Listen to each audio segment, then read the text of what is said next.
நம்மோடு அருமை சகோதரி லூர்து மேரி அவர்கள் நம்மோடு இணைந்திருக்கிறார்கள்.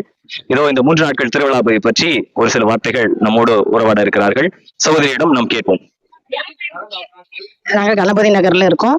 எங்க இரக்கத்தின் மாத ஆலயம் வந்து எங்களுடைய சிற்றாலயம் மதுரை வாயில் பங்கு கிளைப்பங்கு. இது இங்க பாத்தீங்கன்னா இந்த வருஷம் பாத்தீங்கன்னா 14ஆம் ஆண்டு திருவிழா சீரும் சிறப்பமாக நடந்தது. நம்முடைய பாசமிகு பங்கு தந்தை பாலசாமி அவர்கள் முன்னிலையில் 3 நாளும் குறித்த நேரத்தில் திருப்பலி தொடங்கி திருப்பலி முடிந்தவரை கலை நிகழ்ச்சிகள் இருந்தது. எங்களுடைய பிள்ளைகள் வந்து அவ்வளவு அழகாக கலை நிகழ்ச்சிகள்லாம் அழகா நடத்தினாங்க, அழகாகவும் ஆடினாங்க, சீரும் சிறப்பமா நடந்துச்சு. முதல் நாள் முடிஞ்ச பிறகு எல்லாருக்கும் உணவு பரிமாறப்பட்டது. பிரியாணி போட்டு முதல் நாள் அதுவும் ஒருத்தர் ஸ்பான்சர் செய்தாங்க. 2 நாள் திருப்பலி வந்து தேர் திருப்பலி.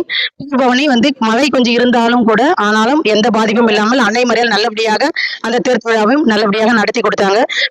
நாங்கள் முடிவெடுக்கப்பட்டதற்கு எந்தெந்த வீதிகளில் செல்ல வேண்டும் என்று அந்த வீதிகளில் சென்று அன்னை மரியால் ஆசிரியர் தந்து அனைவருமே பெற்றார்கள். இந்து மக்களா இருக்கட்டும், முஸ்லீம் மக்களா இருக்கட்டும், அனைவருமே வீதிகளில் செல்லும் போது பெற்றார்கள். எங்களுடைய மக்களும் இரு அன்பியும் குழந்தை திரசமா புனித ராணிமரியா இரு அன்பியங்கள் இருக்கிறது. முதல் நாள் வந்து ராணிமரியா அன்பியம் சிறப்பிக்கப்பட்டது. 2ஆம் நாள் புனித குழந்தை திரசமா சிறப்பிக்கப்பட்டது. 3ஆம் நாள் ராணிமரியம் புனித குழந்தை திரசமா இரு அன்பையும் கலந்து இங்க வந்து சீர சிறப்பாக நல்ல ஒரு கூட்டு திருப்பலியாக நடந்து முடிந்தது. எல்லாருக்கும் சமபந்தி விருந்து அளிக்கப்பட்டது.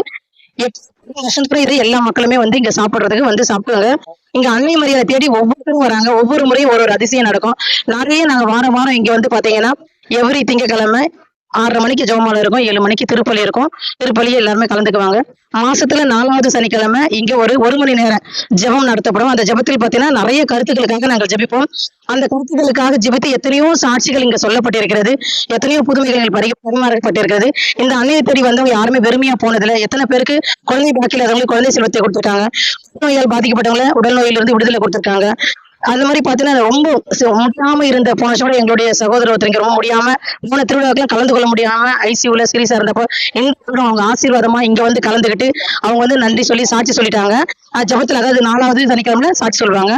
அதன் பிரகாரம் இந்த பக்கத்தின் மாத அன்னை வந்து பாத்தீங்கன்னா எங்களுக்கு கிடைச்ச ஒரு பொக்கிஷமான ஒரு இடம். இதையும் வந்து இங்க ஒரு சகோதரர் குடும்பம் பக்கத்துல அருகாமல் இருக்கிற ஒரு குடும்பம் எடிசன் புனிதான்றவங்க தான் இதை வந்து உதவியாக அந்த இடத்தை வந்து கொடுத்த ஆலயத்திற்கு.